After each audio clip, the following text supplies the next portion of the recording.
Welcome to It Could Happen Here, a show about things falling apart and how to put them back together again. I'm your host, Mia Wong, and today we have a really exciting episode. We're going to be talking to a group of workers from the California Nurses Association, which is specifically their national organizing committee, which is, I think, better known to most people as NNU, or National Nurses United. And these people are part of a shift of workers who was, for the first time, running a rank and file slate for the Council of Presidents, which is sort of, they're a body that combines the positions of vice president and president of the union. They're called Shift Change. And yeah, so Eric. All right. My name is Eric Cook. I've been a nurse for 32 years. I currently work in the cardiac telemetry floor, and I became a nurse after being a Navy corpsman in the first Gulf War, and just continued in healthcare from there. I was originally an LVN and then became a registered nurse. And I've been on the past 3 negotiating teams for Altabate Summit Hospital.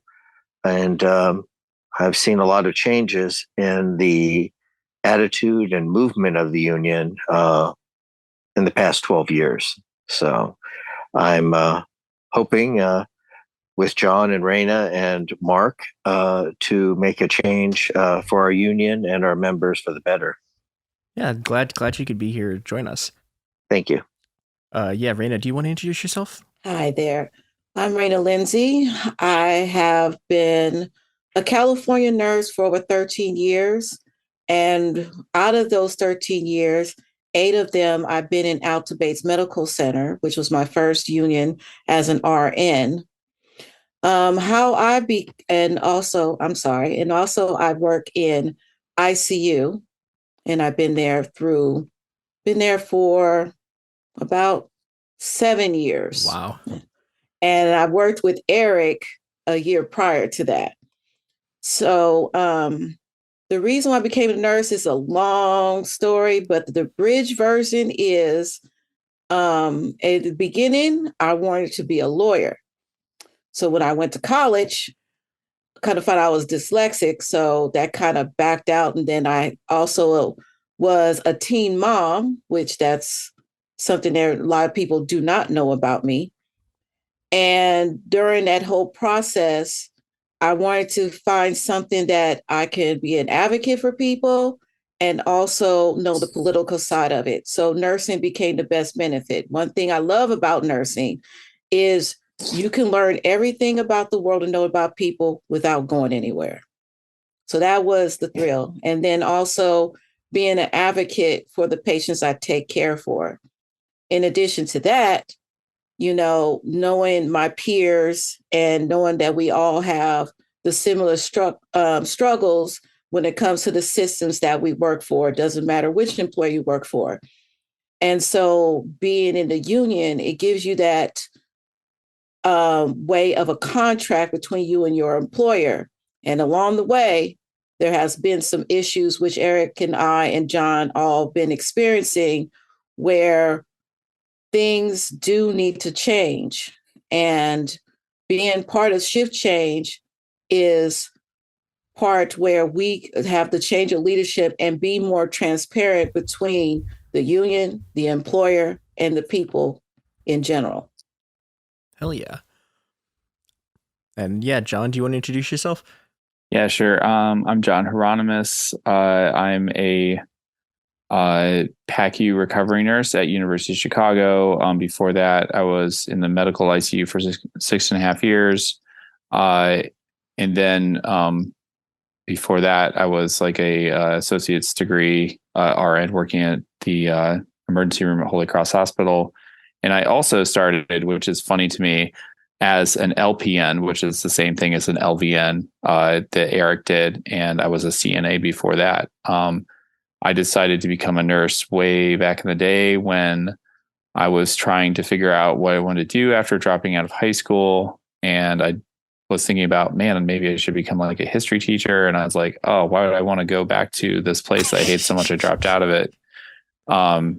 And I personally got like incredibly sick with something called ulcerative colitis. And I got a bunch of surgeries done and got some really amazing experience being taken care of by nurses, and it became really immediately obvious to me. Like I also, like Raina, wanted to help people, and also I thought that nursing was like a way where even like for individuals, I could change someone's day just a little bit for the better, but also like maybe change some bigger things. And so I thought nursing was just like a really great way to do that. Also, I was really fortunate to be raised by an amazing nurse. My mom was a nurse, and she was always like, she's like one of those people who's my hero.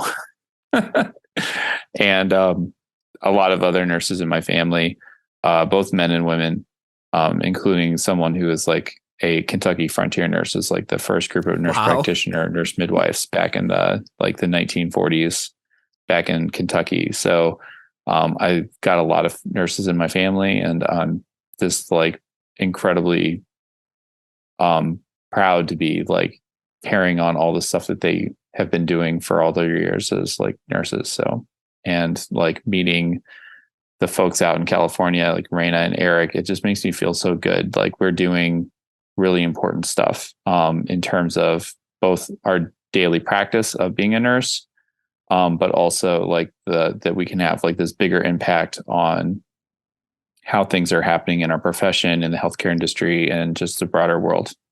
Yeah. We've talked to like a decent amount on this show now about sort of the labor issues that have been facing nurses, both actually here and in the UK, and I think a little bit in a couple of other countries.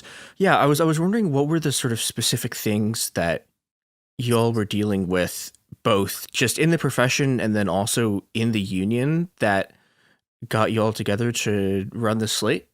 Okay, so one of the things that caused us to actually meet by coincidence was one of my coworkers, Torald Ordal, who's a Norwegian nurse who's been a nurse here in America for over 30 years. She contacted Labor Notes and, realizing something was wrong in our union, she started talking with specifically Sarah Hughes at Labor Notes. And through Labor Notes and Sarah, we were able to connect with John in Chicago. And it was amazing that what we discovered is that our problems here in California were mimicking what they've experienced in Chicago. And through Sarah finding out from other diverse communities of nurses in Texas, Florida, North Carolina, New York, and Minnesota, that there same things are happening there under our same union. And our complaint was through our union was that we felt we were being siloed. And of course, when I say siloed, is actually in our negotiations, we had 17 facilities negotiating, but we were told that we were not allowed to communicate with each other. What? That it was forbidden by the federal mediator. Now, what? This is my yes, I know. That was my reaction initially too. There were two other negotiators on the team, and it was highly suspicious because the union wanted to put all new nurses onto the negotiating team, and that was a little bit of a red flag. There were so many red flags through this negotiations. I swear I could almost see Lenin's tomb. That's how many red flags there were. It was amazing to us is that they said the mediator forbade us from talking to each other because that was part of the agreement to have the federal mediator. The three of us that had previous experience with negotiating just knew that was the wrong thing.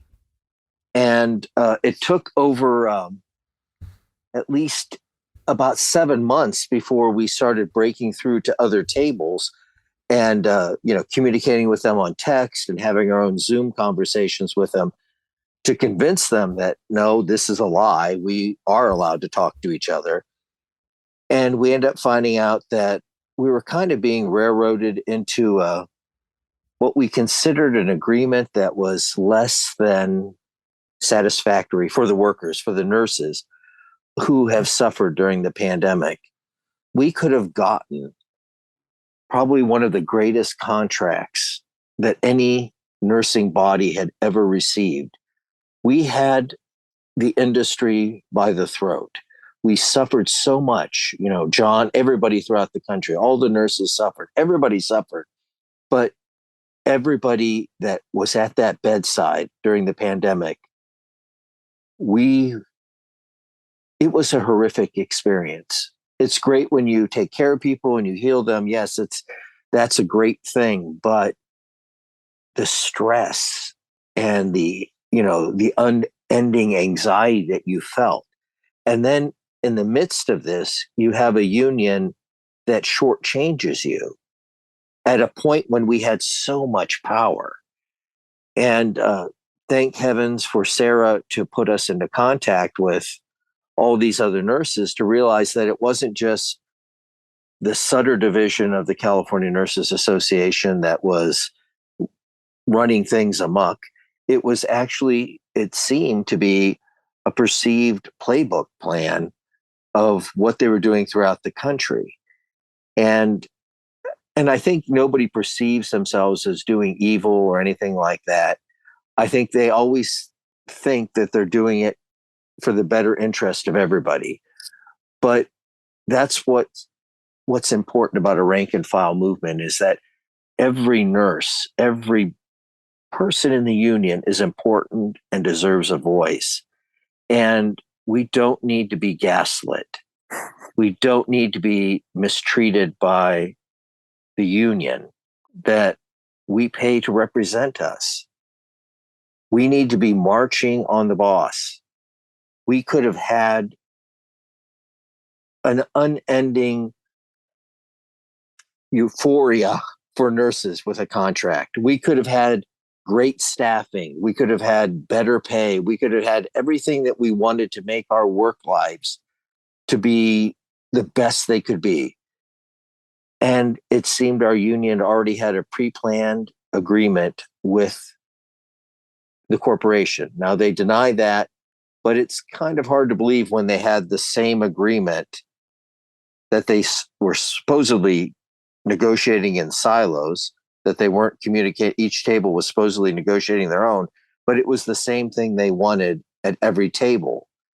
And not all the tables were equal. It was very sad for us. Like I said, this is the third negotiating team I was on. The first negotiating team I was on, we lasted over 2 years negotiating, and we went through 9 strikes and threatened a 10th, and until we got an agreement. So our hospital, obviously, it's Alta Bates Hospital in Berkeley. Our sister hospital is Summit Hospital in Oakland. And we have affiliated with us is the Herrick campus, which is the psychiatric facility. And we have struggled so much through this pandemic. And it was amazing to us that we came up with less than what we should have gotten. And I will tell you that thanks to Sarah and meeting all these other nurses, we were able to come back, and I think through fear and intimidation, our union was forced to back us, and we're able to get economically what we wanted. But like the rest of the country as nurses, we wanted better staffing. We needed more bodies at the bedside. We're overworked. We're fatigued. Raina worked in the ICU, and they had their own COVID unit there. I don't think there was enough Tums and Rolaids to go around for all of those nurses. The anxiety and, the heart in your throat. And of course, John himself, I don't want his personal business, but, his experience, he has long COVID. So we as nurses have suffered quite a bit, and we expected a lot more from our union. Yeah, and I mean, even just on a very basic level, like, no matter what you go through, you have the right for your union not to lie to you. That seems like a very elementary sort of thing. That's a really elementary thing, Mia, but like it's really scary how comfortable some of the people who are paid their wages out of our dues are with lying to us. I think that's a thing that like, like we're one of the things we're specifically fighting for is like transparency and accountability, especially for our staff. And, when Eric mentioned that I had long COVID, I'm been to the point where I'm like as recovered as I probably ever will be. And which is great, being recovered from long COVID is so much better than having long COVID. But, I was always like someone that they came to ask for help with like political sorts of issues inside the union, or they would come to me for Medicare for all or, speaking around things like ratios, that sort of stuff. Or they would send me off to when the Chicago teachers went on strike in 2019. I was sent to speak on behalf of our union for them. And, just doing the work of, I'm a bit of an agitator. And then COVID hit, and it was just a really surreal experience. And my area of the hospital is one of those places where they basically did everything they could to minimize the amount of surgeries we were doing initially when the lockdowns were happening for the first 6 months of the pandemic. And then, but they were moving us into, because we are all former ICU nurses. So I would do a few shifts up in the medical ICU. Then we made a special clean ICU because we were still getting traumas. University of Chicago apparently sees more penetrating gunshot and stab wounds than any other hospital in the United States. 30% of our traumas are from some sort of violence, which is substantially higher than anywhere else in the U.S. And then I got sick, right? And so to me, the union was like a thing that was like, man, this is nice to have. I had never worked in a union hospital before. Getting union raises was like a big step up in my life, and there was also like, oh yeah, our union's progressive. Like I like most of the things that it stands for. And I didn't really think of it as someone that needed the union, right, to do the things that unions really kind of like is the bread and butter of unions, which is like coming in and like helping you when you need help as an individual worker. And, when you're not in the middle of like a contract negotiation. And I got sick with long COVID and we had negotiated this great, like COVID sick pay policy, and management just took that away without really giving any notice or, explanation why. And you sit there trying to get like the help that you need from your union. It's like, I'm trying to explain why it is that like, this is a problem for me to our labor rep, who's like they call them business agents, labor reps, whatever. They're people who basically are paid out of our dues to kind of help us, in theory, like stay organized and be pushing management to do, to follow the contract. And it got to the point where like my partner, who's like, is like literally screaming at the labor rep while I'm on the phone with the labor rep. And she's, just like, what the fuck is your union even doing? Like, why are they not making sure that you're taken care of?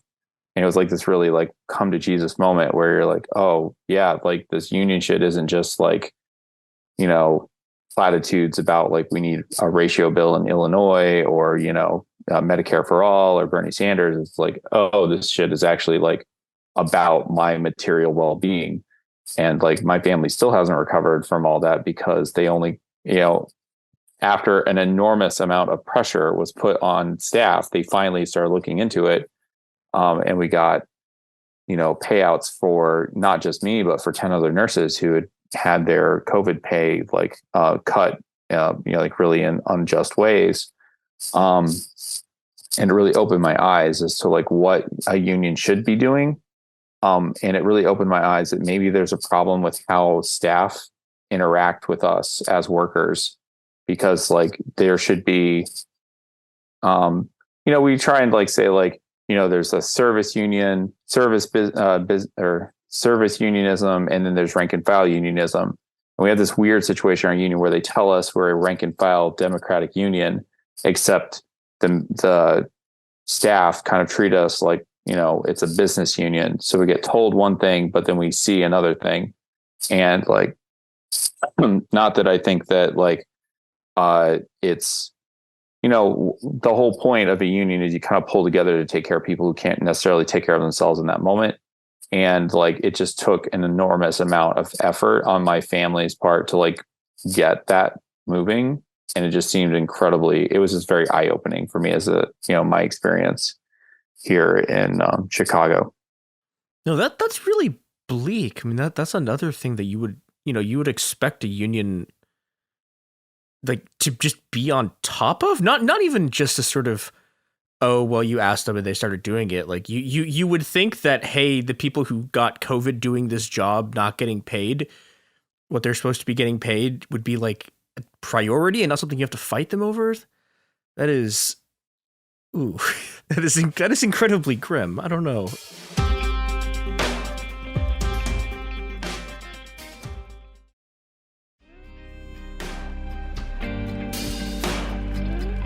Well, I have a story for you. So my first year working at Out to Bates, before that, I was working in smaller hospitals and they gave you certain packages about your benefits. So when it was time for me to get my benefits, I couldn't get my benefits at all because during that time they were doing it at the yearly. So I said, is there any way possible at least to get something? Because mind you, they are paying for my benefits. I'm not paying for anything for it. That there should be a reason, because if I had any medical issues, what would happen? And basically, the union was very lackluster about it. Now, of course, I went to the manager, went to human resources. Basically, they told me, well, there's 1,800 nurses and, what we're going to do about this issue.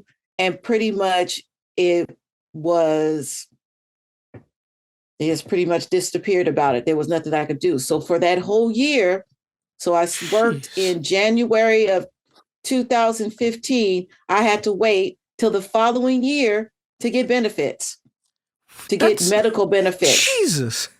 Now I got everything else. I'm gonna be honest. I got everything else, but the medical benefits are important.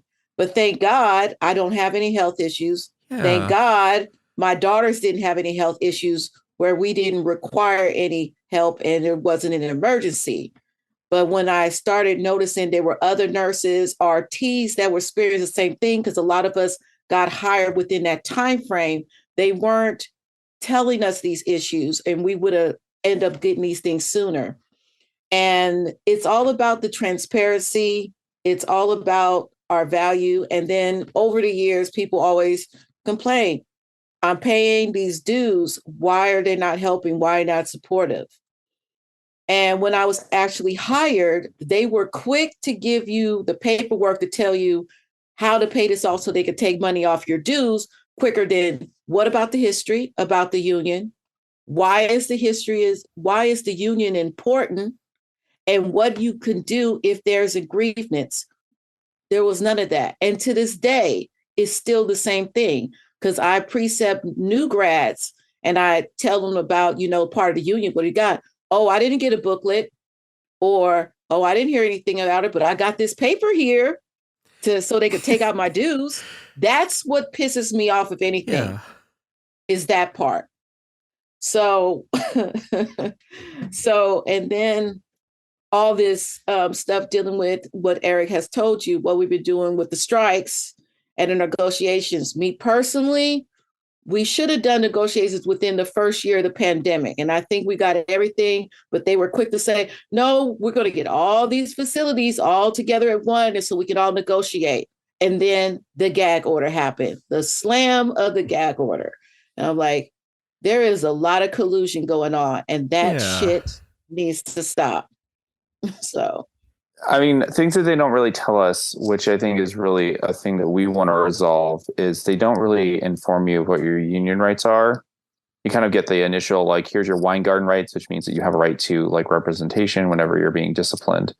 But aside from that, there's very little discussion inside of our union facilities, in particular about the kinds of things that we have as like union members, what our rights are, what are our rights within the union, how the union works. So many of my coworkers don't like, a big part of our work is just explaining that there's an election happening. And so you would hear that an election had happened, maybe. And, you know, you would be like, well, who voted? I don't know. Like, and you'd get these like, you know, all of the communication from about the election to us as the people who are like the, you know, the opposition has all been in these very like plain envelopes that don't look like anything. Like it could be like just an anonymous bill you wouldn't know, or junk mail. And so like, you know, as a union member, you have something called a right to representation. So and every union employee and elected officer is considered a fiduciary, has a fiduciary obligation to look out for your financial interests. And if they don't do that, it's called a failure to represent. Our union in particular brags internally about never having they call them unfair labor practice. Like if a nurse or any worker in any union decides that their union, you know, did not represent their financial interests, they can file something called an unfair labor practice claim for failure to represent. Our union is like, they've never had an unfair labor practice claim stick. We FOIA'd one of their unfair labor practice claims and somehow it got like withdrawn, like in this really like sketchy way. And it was like just a random one that we picked to just see what happened.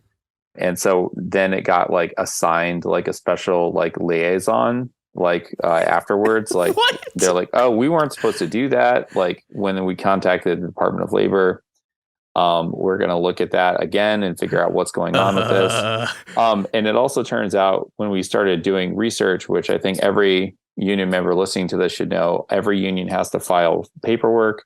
There's legally mandated reporting. So there's things called LM2s and 990s that you can get from the Office of Labor Management. You Google them and you can search for your own union.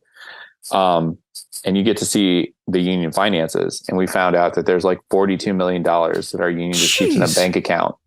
And this goes to, there was an article, I think it was in Jacobin, I'm not sure, about like the financialization of unions. And we're like, $42 million. What is that? It's that like, and they, you know, unions will brag, it's like, oh, we've got a $42 million war chest. But like, what are we spending that $42 million on? Is it to like fight arbitrations and constantly be making like our like working conditions better and taking fights to the bosses? And it's like, no, actually what they're doing is they're spending that money on settling unfair labor practice claims so they don't actually officially stick. So the war chest isn't even against isn't to go to war against our, you know, supposed, you know, I mean, to go to war against management, it's to go to war against kind of us. When you think about it, it's just so wild when you start digging into this stuff. It's just crazy. Eric, you want to tell them about the office in Oakland? Yeah. So obviously we're in the heart of the empire. You know, I live just a few miles from the CNA headquarters, and I've been there many times prior to the pandemic. And I have taken part in lobbying in Washington, D.C. on behalf of the union. Nurses from all across the country that are in the union go to D.C. and we lobby for, not only for single payer and Medicare for all, but individual bills that will benefit nurses across the country, whether they're in the union or not. And, I'm very familiar with it. I've lobbied in Sacramento and I've been to the NNU convention in Minnesota. So I've met a lot of nurses across our union. In fact, it's when you do that, that's about the only time you get to reach out and see other union members. One of the things I will tell you that John and I and the person that's not on the call right now is Mark Goodick. He is an American citizen now, but he was a Canadian nurse before. And he is right now working on our campaign video to introduce us to a broader audience. and that's why he's not on the call tonight. We should be intermingling and talking with other nurses across the country. I should not be siloed here in Oakland and not knowing that what a nurse is doing in Texas. That's true. Yeah, we need to be, part of our pledge is that we need to join hands across this country. Every nurse needs to see, we need to digitalize our contract. We need to see University of Chicago's contract digitalized.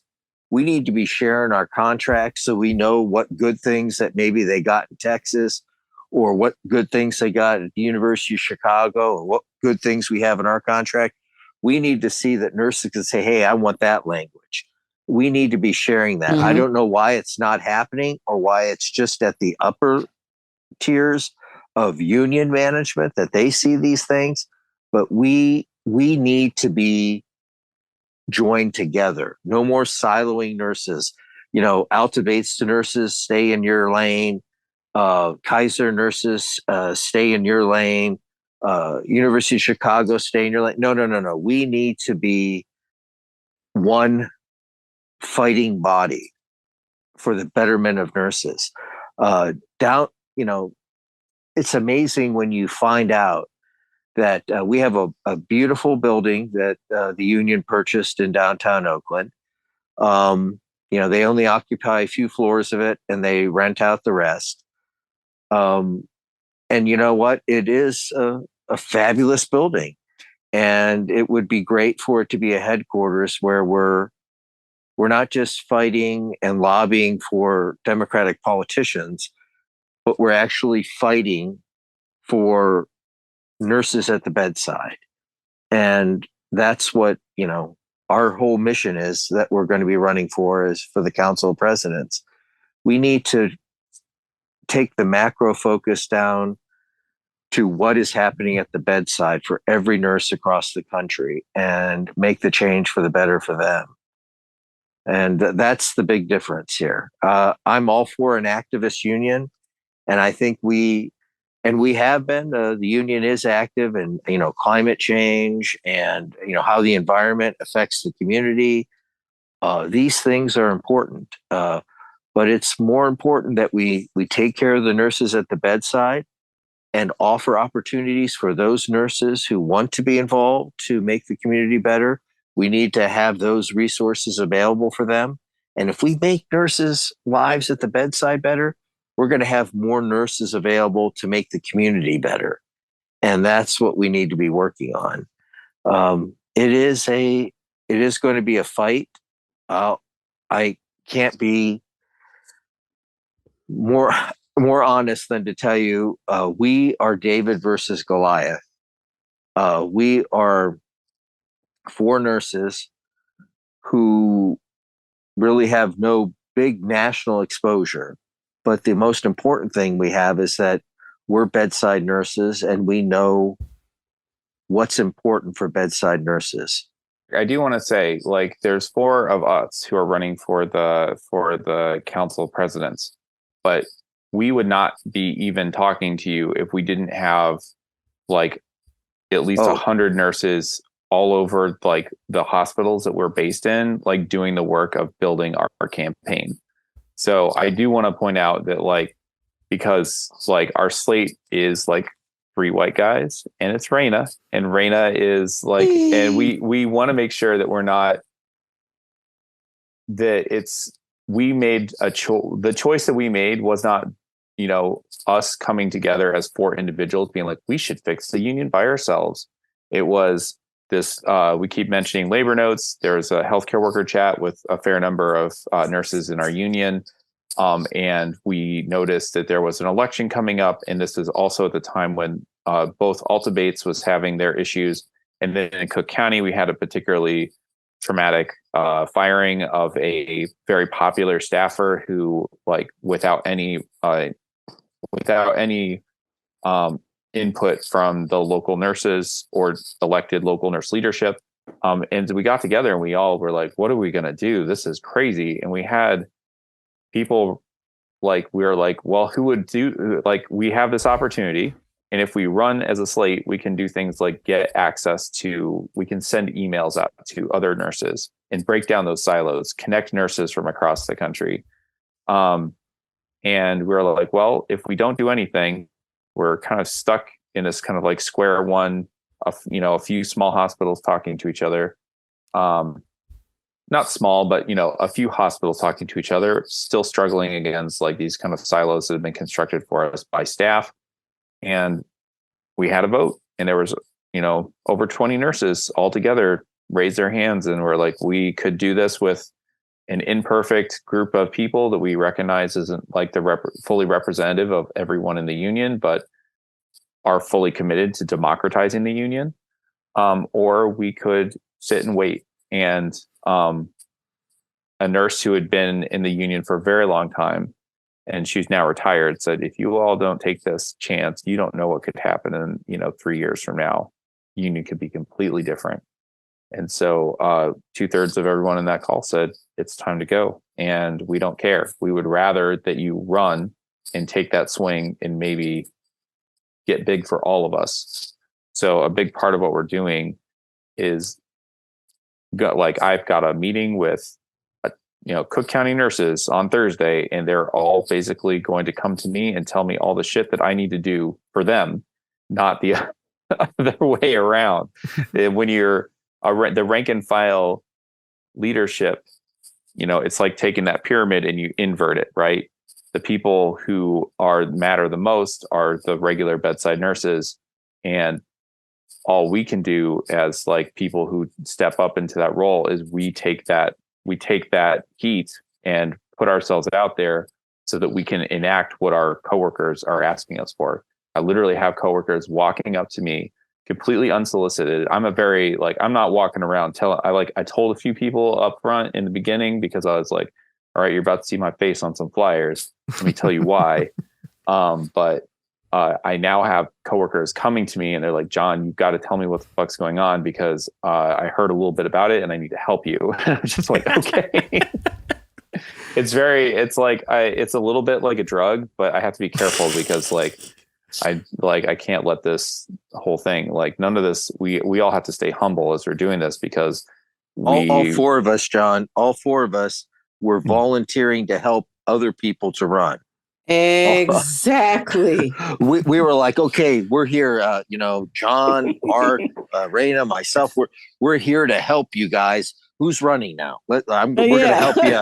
We're going to help you. And then it's like they're crickets, and it's like, exactly. And it goes to show that's exactly what happened. It goes to show how impoverished the internal democracy of our union is, that people who are leaders already did not feel comfortable or prepared to take on that kind of leadership role. These are nurses who have been in our union for decades, who are taking fights to their bosses all the time already, and they did not feel that they knew enough about the union, because there's an intentional, I believe, obscuring of how the union works. And that's how you end up with a situation where people are like, well, I guess we're just kicking the door down for all these people who we know will be doing it better when we get it situated so that they can do it better.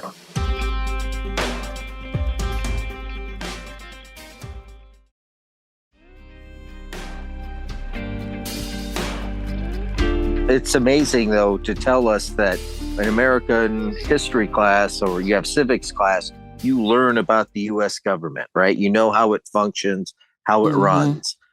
But when it comes to our union, we were all asking each other, we were putting pieces together. Oh, wait, I know the council of presidents. Yeah. Well, how does this person fit into it? How does the board fit into this? Well, how does the election run? How is it done? We had to search out the answers. We had to call all sorts of people, and we were only getting bits and pieces. There should be a clear outline of how you run a democracy in a union. Mm-hmm. I mean, it shouldn't even be that difficult. Obviously there'd be specific rules for the union, but they shouldn't be occluded. They should be, they shouldn't be occulted from the from the members. We should clearly know how you step forward to be a more of a contributing member to the union, to run and to serve the others in the union. And that was an amazing thing that we're finding out amongst each other. Is like, wow, how does our union run? I mean, why is it difficult to find out these things? And I mean, I don't think it's insurmountable for us. I don't think that should disqualify us. I don't think if we can step in and do healthcare in a pandemic, we can very easily learn how the union functions in a quick little tutorial. I don't think that's going to be a big deal for us. But yeah, it's pretty amazing. If we're talking about democracy in a union, how is it that it takes, I mean, to find the bylaws, we can all tell you it took a tremendous amount of effort to find the bylaws that our union runs by. Hold on. Let me tell a story about the bylaws. So we have a nurse in Chicago who decided to make a pain of themselves about how to get the bylaws. And then instead they went to the union. You're like, I want to see the bylaws. And they were just like, and they give him the runaround. And eventually they gave him, he got a personally delivered envelope that was like a photocopy of a photocopy of a photocopy of the bylaws. And it's funny because legally the bylaws are all supposed to be filed with the federal government, and like from our pressure and organizing to figure out how our union worked, they had to publish the newest set of bylaws and on the federal reporting websites. I was in Oakland in 2019 for the Global Nurse Assembly, and there was an after party, and it was a bunch of staffers and some nurses and just chit chatting. And I was like, man, it'd be really good. I told the story about the nurse who tried to get finally got a copy of the bylaws to one of these staffers. Like, man, it'd be really great if we could figure out how you got any hints for how the union works, and just is like, good luck with that. And they just disappeared. What? I'm not. Yeah. Jeez. I mean, because what we're finding is that any staff that help nurses learn how the union works find themselves out of a job. Like that's what really sketches everyone out, is when like people, I mean, you all could tell the story about the staffer who like ran afoul. So I will tell you that there are a lot of great labor reps. Yes, there are good staffers. A lot of really great people out there.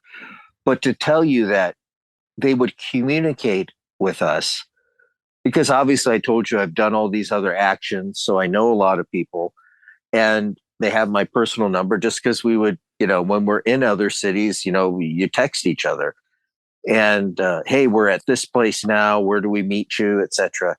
So we were getting texts from some labor reps in the union saying, you guys need to stand tall. There are a lot of us supporting you. We can't come out and publicly support you because we'll get fired. What? So, yeah. So we were getting these texts from the labor reps saying what they're doing to you is wrong. And they were, we actually got together and we wanted to go out on strike in October. And we were getting this runaround from a group of this. I thought it was just an inner cabal. Little did I know that it probably extends throughout the organization, but that they were telling us that there was no need for a strike. And it seemed they were trying to just pressure us into taking a pretty low ball contract. And so we're getting pushed, the good labor reps are texting us like, stick to it. And we actually got a postcard campaign, and we actually drove up to the executive director's house in Sacramento, knocked on her door, and delivered 500 and some postcards that we organized on our own, not with, it wasn't a union driven. It was just union nurses driven. And we delivered postcards saying we want to go out on strike. And the union, of course, still fought us on it, but we were allowed to go out on strike. And there's a video of us confronting the executive director at our strike line, asking her why we were gagged, why the mediator gagged us. And she clearly didn't know what was going on. She said, the mediator wouldn't gag you. Why would they gag you? So she didn't even know what was going on at our table.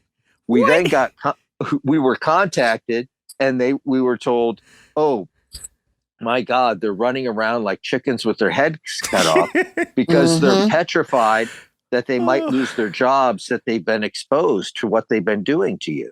Mm-hmm. And so one of the labor reps that used to work for us, she used to be at our hospital, and then she moved along, and she was at Sutter Solano. And her nurses were asking, hey, did you see this video of this speech Eric made on this, at the strike line?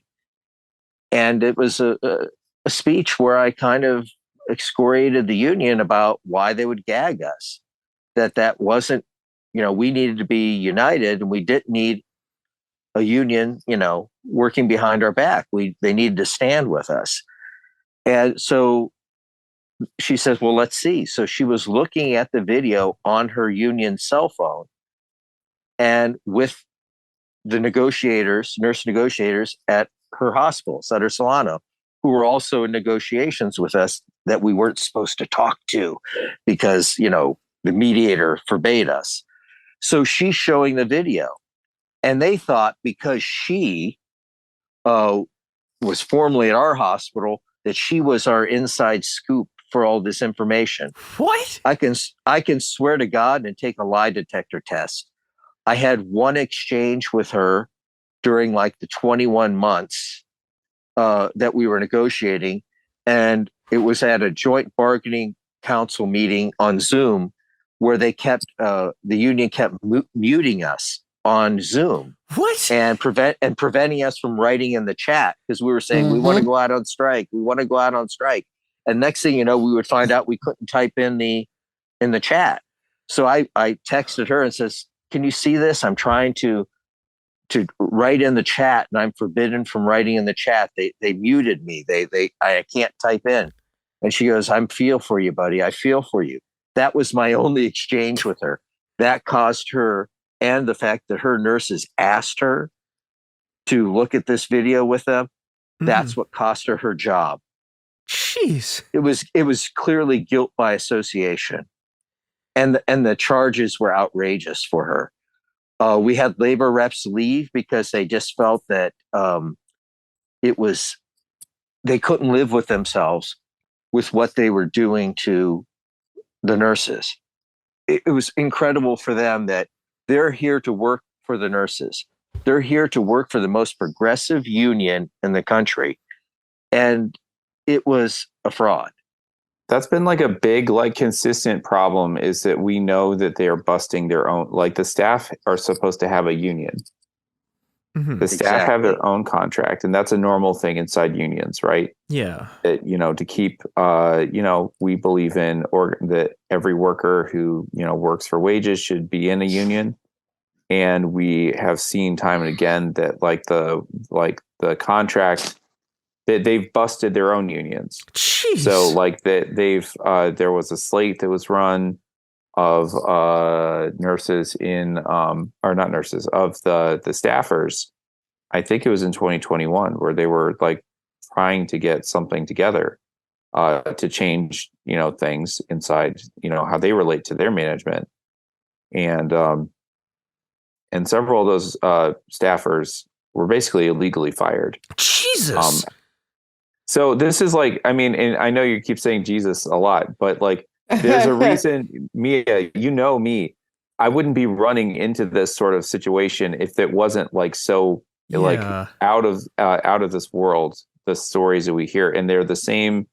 This is what's disturbing, and it's because the union is baked. I was just talking to a lawyer today. She was looking over the bylaws of our union, and she's like, this is set up like a local. It's one big local union. It's got a tiny little committee of people who are making the decisions that affect, or we believe that it's mostly the director non-nurse director staff that make the decisions, but these 4 people kind of rubber stamp them, and that they make decisions for 150, thousand some odd nurses. Jesus. And it's so centralized. This one of the things is described is like it's almost irresponsible because we live in crazy times, and all it takes is one wrong election or bad decision in the Supreme Court, and it would literally, our union could be dissolved with if they just arrested a handful of people and froze our bank accounts. A big part of our goal is to help disperse those resources out and to foster more local leadership, so that in the event that something like that terrible happens, like that we're not caught without anything. Because the way it's situated now is we have this massive concentration of all of the decision making and resources in a very small group of hands, and most of these people have never been nurses, or if they've been nurses, they've been out of practice for so long that they wouldn't know how. I mean, maybe they could put band-aids on. I don't mean to I don't want to disparage anybody. A nurse is a nurse. I know nurses, you learn it, and you learn a lot of things. It's really important, great skill, but there's something to be in practice. If I can walk back into the medical ICU I used to work in, now it's going on like 5 years, and be the same nurse that I was when I was at the peak of my practice there. And there's a real key thing to, I think we're all committed. None of us are doing this because we want to be the face of California Nurses Association, National Nurses United for the next 30 years. We're doing this because we feel that there's a real value to there being a continual turnover in leadership, new ideas, people bringing in new energy. We think that nurses should have the opportunity to work release time so that they could see how the union works as staffers from the inside and then go back to their regular jobs. We're doing everything we can to, I like my job. I think my job's great. I don't want to leave my job, but doing what we can to bring our mentality as those bedside nurses to the sensibility of running the union, because nursing does give you a lot of really powerful tools as you have to be able to listen to people. We're not listening a lot tonight, but we've got to talk and get the word out. Being able to kind of see a big thing we see is you have a lot of people who will tell you things and then they act in a different way. And that's a big part of nursing practice, is being able to understand what people's real deal is. And it's kind of, that's one of the things where it's real frustrating is we know when people are lying to us. I know, we all know when the staff are lying to us. Nurses do have bullshit detectors, that's for sure. I slept through the class in nursing school where they teach you how to grow eyes in the back of your head. The class I slept through where they teach you to get a third arm. And I really regret sleeping through the class where they teach you how nurse mitosis, being able to asexually reproduce an extra nurse. But I definitely didn't sleep through the class where I can see when someone is saying one thing but they're fucking lying to me. Yeah. And that's a constant theme. And that's one of the things that's driving a lot of our organizing, is that a lot of people are tired of just being lied to by people who were paying their paychecks. And it's they think that we have staff informants, right? We know people inside staff who are allied with us. We know how they talk about us when we're not there. They talk about us like we can't figure this shit out. And it's motherfucker, I know how to keep a person alive who shouldn't be alive. Right. I know how to walk a family through multiple family members with conflicting opinions through an end of life discussion, and along with a doctor who can't really make up his mind. You don't think while I've got multiple pressors and continuous dialysis, you don't think I can't figure out when you are telling us one thing and then another thing's happening? We know why they're canceling meetings right now. They don't want us talking to each other. We get that. And this is kind of it's almost like a feminist practice, of women talking to each other makes men nervous, right? And it's like nurses talking to each other makes management nervous, and it sure as hell is making our union nervous. We want our union to be encouraging nurses talking to each other, not like discouraging it. And anytime someone is discouraging people from talking to each other who have similar concerns, that is an immediate, like Eric was saying, the red flags. It's like, this is the kind of thing that it's like almost an abusive relationship. Mm-hmm. I would not be running if it wasn't this intense of a problem. It Could Happen Here is a production of Cool Zone Media. For more podcasts from Cool Zone Media, visit our website, coolzonemedia.com, or check us out on the iHeartRadio app, Apple Podcasts, or wherever you listen to podcasts. You can find sources for It Could Happen Here updated monthly at coolzonemedia.com/sources. Thanks for listening.